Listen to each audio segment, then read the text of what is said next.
Assalamualaikum warahmatullahi wabarakatuh. Saya Yudi Pramuko, tukang donat dari Parung, YouTuber tertua di semesta. Oke, ini jelas nggak? Pakai apa itu penyaring noisy ya? Jadi saya mau bicara soal ngomong apa sekarang sih? Yang lagi hot itu apa? Yang lagi isus apa? Current isus apa? Oh iya, ini yang tuduhan Pak AHY AHY ketua umum, siapa itu ketua umum Partai Demokrat ya, menduga orang dalam elemen kekuasaan, kalau bahasanya siapa itu, bahasanya Andi Malarang yang mau mendorong supaya ada perebutan, ya bukan perebutan, supaya ada kongres luar biasa di Partai Demokrat, dan target ultimate goalnya, target utamanya, tujuan utamanya nanti Pak Muldoko itu menjadi ketua umum Partai Demokrat dan kemudian bisa mencalonkan diri menjadi calon presiden katanya gitu 2004 dengan kendaraan Partai Demokrat. Kan Pak Muldoko nggak punya partai.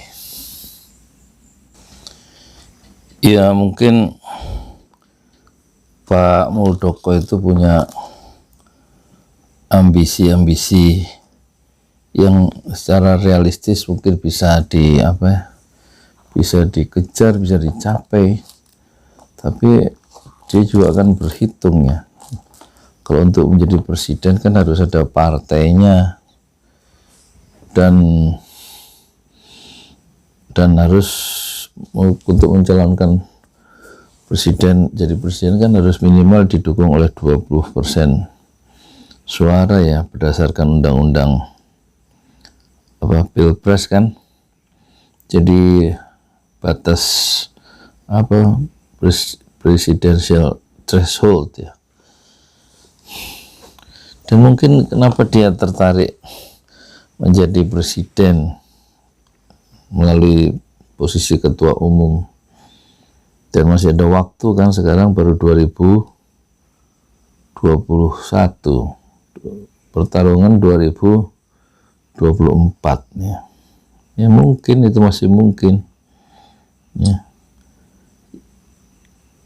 Dan dia tentu mengamati ya, kalau gitu aja saya bisa jadi presiden. Kan dia tahu setiap hari bergaul dengan Presiden RI kan, Pak Jokowi. Mungkin dia punya pandangan, Pak Jokowi aja bisa kok jadi presiden, apalagi saya bekas Panglima TNI itu, pasti dapat dukungan real dari kalangan TNI, meskipun nggak semua. Mungkin purnawirawan dukung saya, orang-orang sipil juga dukung calon presiden dari militer, karena ingin mendapatkan semacam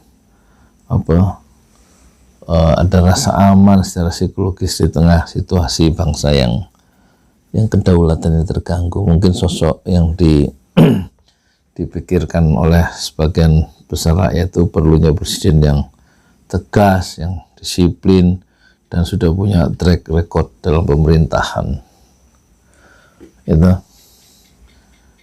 Dan mungkin peluang itu terbuka buat Pak Muldoko kira-kira gitu, kalau boleh dikira-kira diimajinasikan. Jadi ini jam 11:30 malam ya, waktunya tidur malah ngomong yang nggak jelas ya. Tapi nggak apa-apa kan, orang itu punya punya satu ambisi pribadi. Sepanjang dia masih merasa mampu, buktinya di Malaysia itu juga umur 90 bisa jadi Perdana Menteri, Pak Mahathir Muhammad itu kan. Terus di negara-negara lain juga banyak orang yang umurnya 70 ke atas tuh masih bisa menjadi orang nomor 1. Kok dipikir Pak Jokowi aja yang pengusaha ekspor mebel aja bisa kok jadi presiden. Mungkin Pak siapa terlalu pede, atau memang dia merasa pede bisa jadi presiden. Pak siapa itu namanya, Pak Muldoko ya, saya pasti bisa lah, punya pengalaman lapangan, punya tahu artinya kepemimpinan, ya kan, dan apalagi terdidik di militer, apalagi saya pernah jadi panglima. Kayaknya peluang-peluang itu kalau dianalisa pakai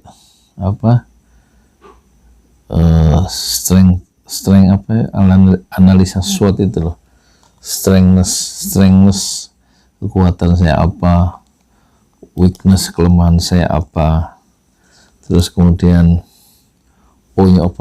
opportunity-nya apa di luar diri saya, kemudian threat-ment, ancaman-ancaman yang bisa menggagalkan tujuan untuk apa. Itu mungkin Pak Muldoko juga sudah berpikir, menganalisa potensi-potensi terbaik dirinya yang bisa dikembangkan secara optimal ya. Makanya dia coba melakukan satu manuver-manuver yang mungkin, yaitu bagaimana salah satu caranya menjadi ketua umum.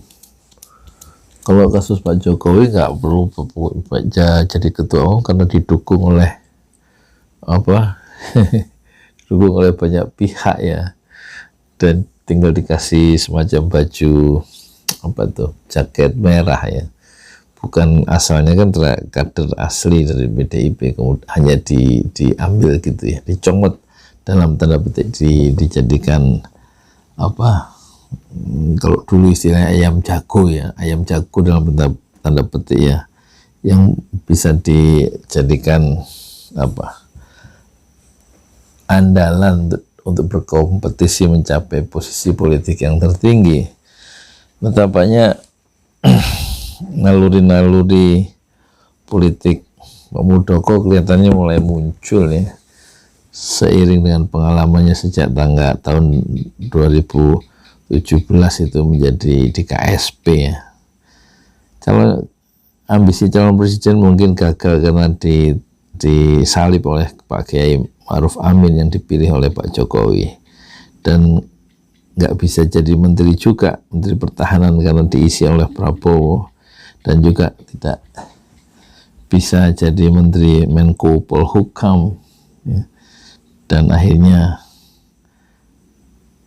nasib yang paling baik adalah di KSP sebagai orang yang mengerti semua informasi yang resmi, yang tidak resmi, yang mungkin presiden belum tahu tapi Pak Muldoko sudah tahu. Jadi posisi KSP itu sebenarnya sangat strategis ya, karena berada di dalam lingkaran pusat kekuasaan ya. Nah, itu kan modal ya untuk maju bertarung menjadi presiden, kan nggak salah kira-kira gitu. Kalau menurut saya sekira-kira ya. Sekarang ngomong apa lagi ya, saya kira. Tapi ternyata sebelum langkah itu mulus sudah diketahui ya manuver Pak Muldoko oleh AHY yang merasa terganggu karena dia juga merasa terancam sebagai seorang ketua umum dari Partai Demokrat yang didirikan oleh bapaknya Susilo Bambang Yudhoyono. Makanya terus Muldoko mungkin merasa dia manuvernya tercium, gelagat buruknya tercium.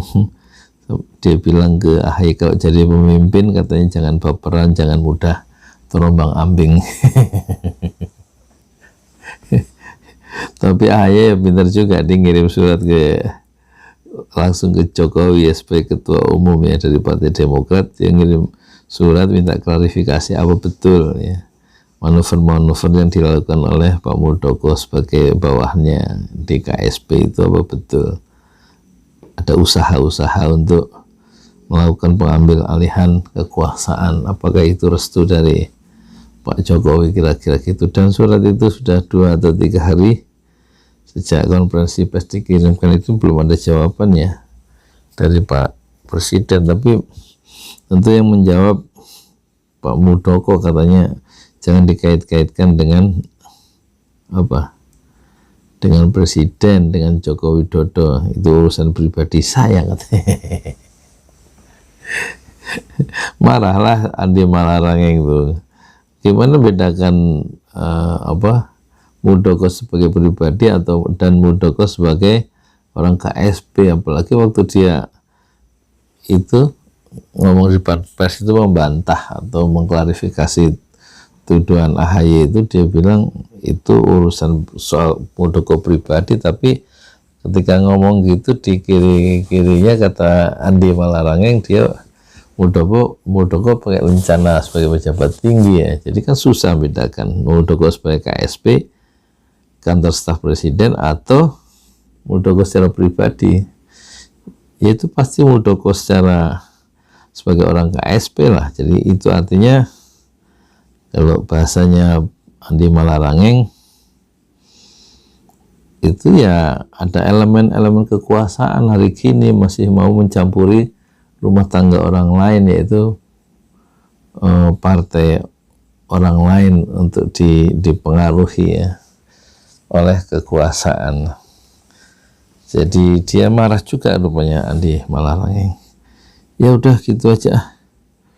Terus apalagi sekarang berita yang paling baru apa ya? Pak Idam Aziz udah, Pak Idam Aziz itu baru pensiun udah dikirimi surat ya.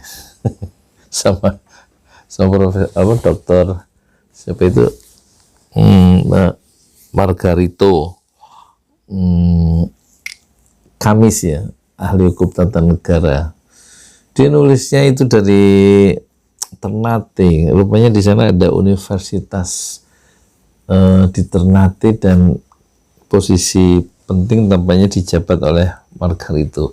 Apakah dia di sana rektor apa-apa gitu ya?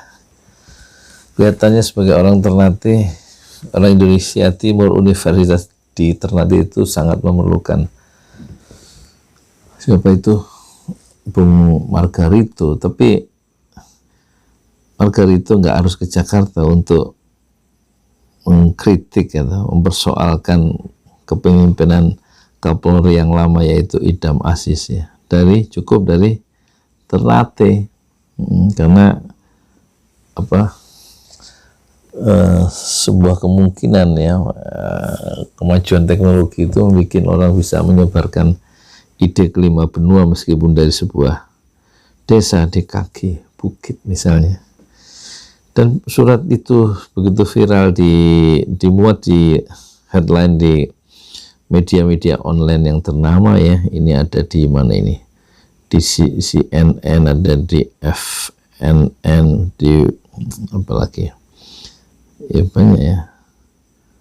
Oh ya, ini ada kekayaan Kapolri, kita lihat ya.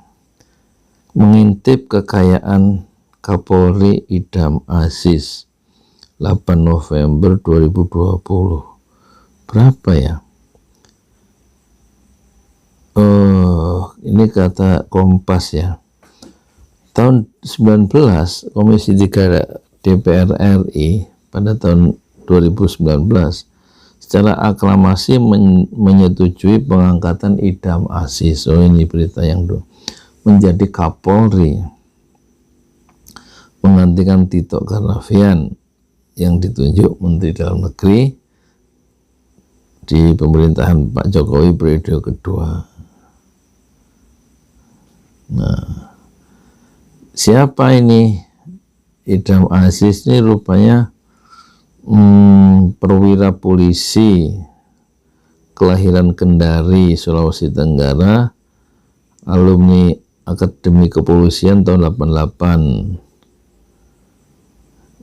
Di kepolisian lebih banyak dihabiskan di bidang reserse dan anti teror ya. Ini kekayaannya berapa ya waktu itu ya? Nggak ada sih kekayaannya. Jadi juragan tanah di Solo.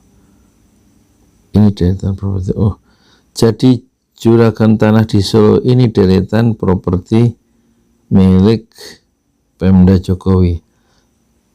Oh iya nih, ada 30 Desember 2018 saat menjabat sebagai Kabar Reskrim Polri, harta yang dilaporkannya ya, ini Ajis ini melaporkan harta kekayaan di laporan harta kekayaan penyelenggara negara LHKPN pada ujung akhir 2019 saat sudah dilantik sebagai Kapolri. Berapa kekayaannya?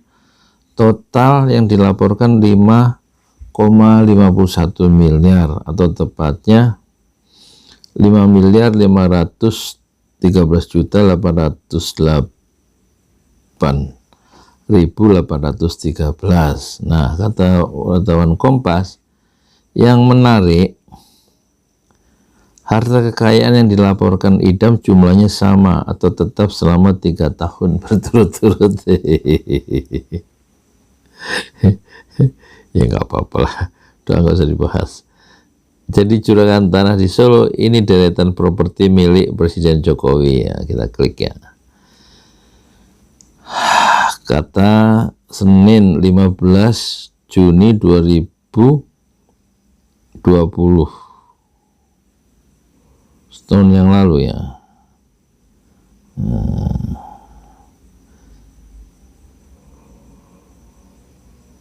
Sebelum memimpin birokrasi, Presiden Joko Widodo dikenal sebagai pengusaha mebel. Kader PDIP ini pernah menjabat sebagai wali kota Surakarta, Gubernur DKI, dan kini Presiden Indonesia 2 periode. Selain usaha kayu, Jokowi diketahui memiliki usaha penyewaan gedung, yakni Graha Sababwana yang lokasinya tidak jauh dari kediamannya di Kelurahan Sumber, Banjarsari, Kota Surakarta. Mengutip laporan harta kekayaan penyelenggara negara LHKPN dan dari laman resmi Komisi Pemberantasan KPK Senin 15 Juni ya, 15 Juni 2020, Presiden Jokowi terakhir kali melaporkan kekayaan pada 31 Desember. Berapa hartanya? Tercatat sekitar 54,71 miliar atau tepatnya 54 miliar 718.200.893. Sebagian besar merupakan aset properti baik tanah maupun bangunan. Wah, 10 kali lipat banyaknya dari Kapolri itu ya. Siapa itu tadi? Idam Aziz ya.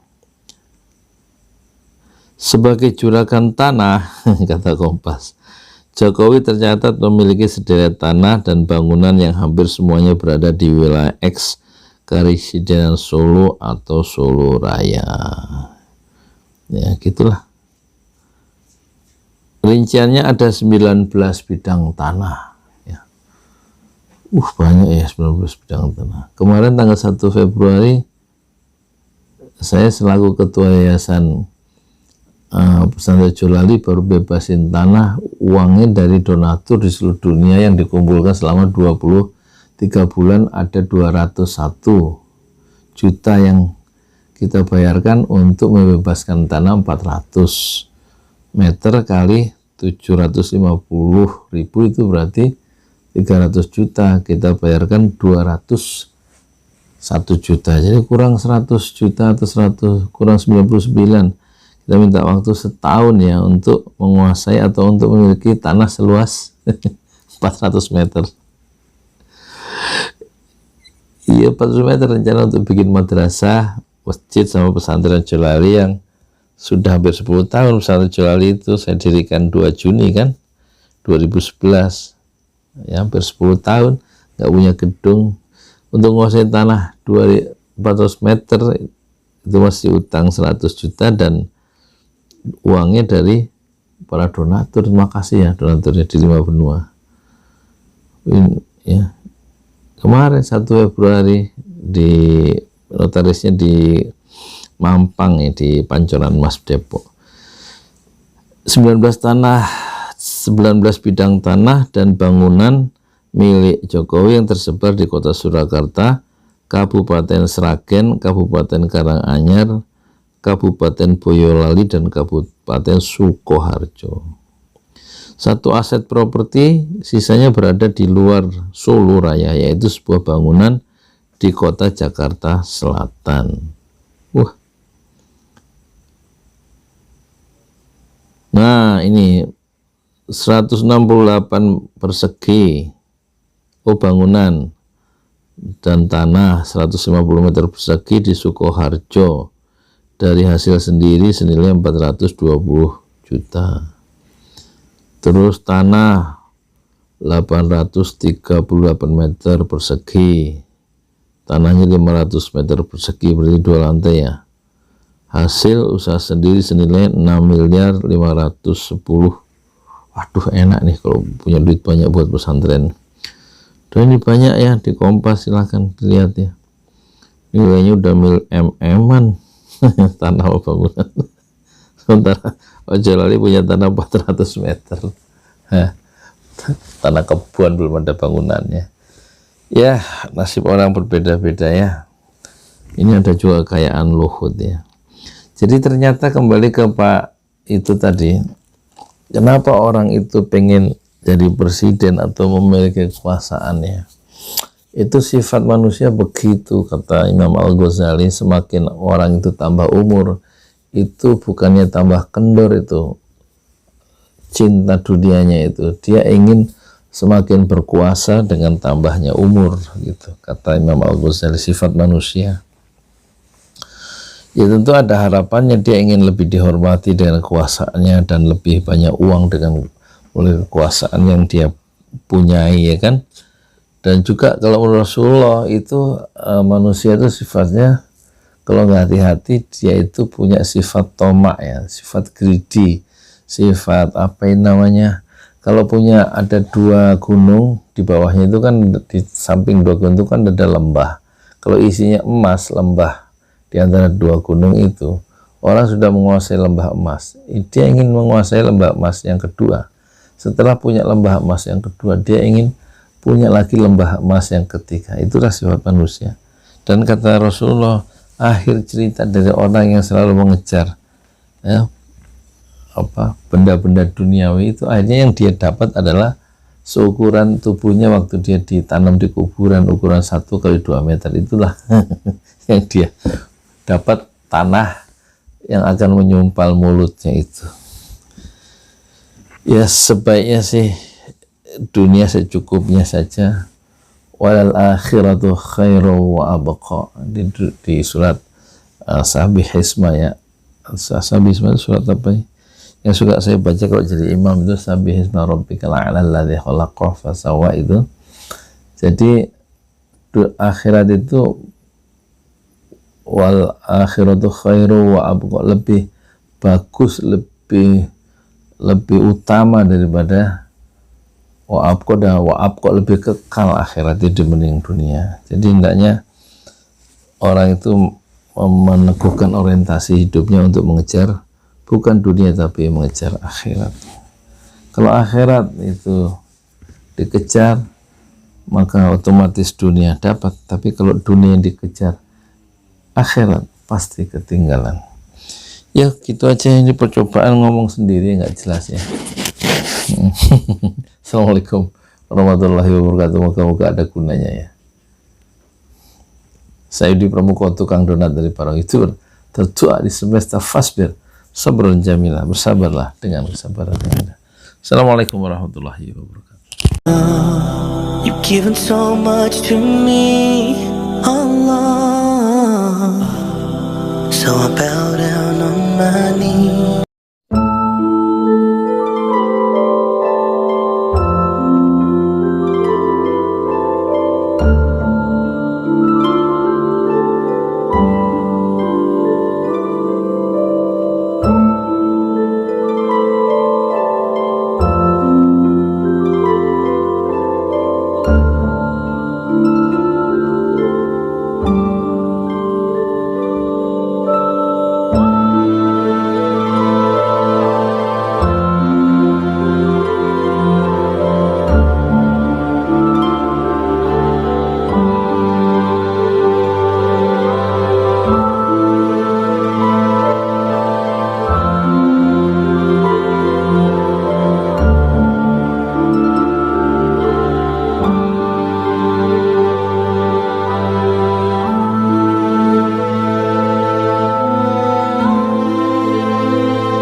given so much to me, Allah. So I bow down on my knees. Subhanallah, Subhanallah, Subhanallah. All glory be to you. Subhanallah, Subhanallah, Subhanallah. All glory be to you. You're the master of the universe, Allah. You're the king of the heavens and earth, Allah.